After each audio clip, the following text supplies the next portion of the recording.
Bonsoir à tous, chers abonnés. Bienvenue sur votre chaîne d'actualité préférée, Cameroun Info 237. L'air est électrique, la tension monte, et l'attente est insoutenable depuis le scrutin présidentiel du 12 octobre. Nous sommes à un tournant critique de l'histoire politique de notre pays. Aujourd'hui, nous allons plonger au cœur de la polémique post-électorale, qui voit le candidat de l'opposition, Issa Chiroma Bakary, défier ouvertement les institutions en annonçant la publication de ses propres tendances électorales.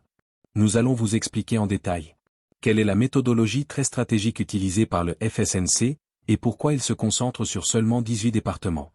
Pourquoi le représentant de l'opposition a claqué la porte de la Commission nationale de recensement des votes. Et surtout, comment cette stratégie de recensement parallèle pourrait impacter concrètement la vie quotidienne des Camerounais dans les jours à venir. C'est un sujet capital pour la vérité des urnes et l'avenir de notre nation. Mais avant de commencer cette analyse cruciale, soutenez notre travail. Un simple geste pour vous, un grand encouragement pour nous, n'hésitez pas à nous laisser un pouce bleu sur cette vidéo. Et bien sûr, si ce n'est pas déjà fait, abonnez-vous et activez la cloche pour rester scotché à toutes les mises à jour et analyses pointues de l'actualité ici, sur Cameroun Info 237. Pause très courte pour la transition. Ceci étant dit, installez-vous confortablement. On commence tout de suite. Le titre de ce soir. Reportage, tension post-électorale au Cameroun. Présidentielle 2025, l'opposition ouvre un recensement parallèle et défie les institutions. Yaoundé, 19 octobre 2025. Moins d'une semaine après l'élection présidentielle du 12 octobre, le climat politique au Cameroun est saturé de tensions et d'incertitudes. Au cœur de cette agitation, l'opposition, par la voix du candidat du Front pour le Salut National du Cameroun, FSNC, Issa Chiroma Bakary, a lancé une initiative spectaculaire et controversée, la publication prochaine de ses propres tendances électorales, défiant ainsi ouvertement le monopole institutionnel du Conseil constitutionnel. Il annonce du FSNC, une stratégie de vérité des urnes. Dans une récente déclaration, le candidat Chiroma a annoncé la diffusion imminente de ses résultats, qu'il présente non pas comme de simples estimations, mais comme le reflet fidèle du vote des Camerounais. La méthodologie stratégique détaillée. Le FSNC a dévoilé une méthode de calcul ciblée qui mérite attention. Le parti affirme concentrer son décompte sur 18 départements jugés stratégiques qui, selon leurs analyses, représentent à eux seuls près de 80% de l'électorat national sur les 8 millions d'inscrits. Explication détaillée et contextualisation. Cette approche n'est pas anodine. Elle repose sur la réalité démographique et politique du Cameroun.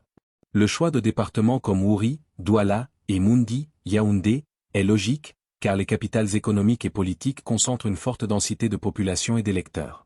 Exemple concret, l'impact du poids électoral urbain. Si l'opposition réussit à prouver une victoire écrasante dans des bassins urbains comme Ouri et Moundi, cela pourrait annuler l'avantage que le parti au pouvoir, RDPC, obtient traditionnellement dans les régions moins peuplées. Pour le citoyen lambda, cela signifie que le vote dans les grandes métropoles devient la clé de l'enjeu national. Un décompte transparent et vérifié dans ces zones est perçu comme une garantie contre la volonté de manipulation souvent décriée. La fiabilité basée sur les PV signés. Le parti insiste sur la crédibilité de sa démarche, affirmant que ces tendances sont basées sur les procès-verbaux, PV, officiels signés dans les bureaux de vote par ses scrutateurs. Chaque chiffre publié sera, selon eux, accompagné de preuves documentées. Exemple concret, le PV, l'arme de l'électeur. Dans la vie actuelle du Camerounais engagé, le PV est devenu l'objet sacré de l'élection. Après le vote, les scrutateurs de l'opposition se battent souvent pour obtenir une copie signée du PV. C'est le seul document qu'un citoyen peut utiliser pour contester un résultat, illustrant la méfiance profonde envers les institutions électorales. En publiant ces PV, le FSNC cherche à impliquer directement l'opinion publique et la communauté internationale dans le processus de vérification. 2. Le contexte institutionnel sous tension. Cette annonce intervient dans un climat de méfiance exacerbé envers l'appareil électoral d'État. Le retrait de la Commission nationale de recensement. L'événement le plus marquant est le retrait du représentant du FSNC des travaux de la Commission nationale de recensement général des votes, la CNRCG. Ce départ est le signe manifeste que le parti ne reconnaît plus la légitimité ou la transparence du processus officiel de compilation des résultats. Explication détaillée, les conséquences du boycott.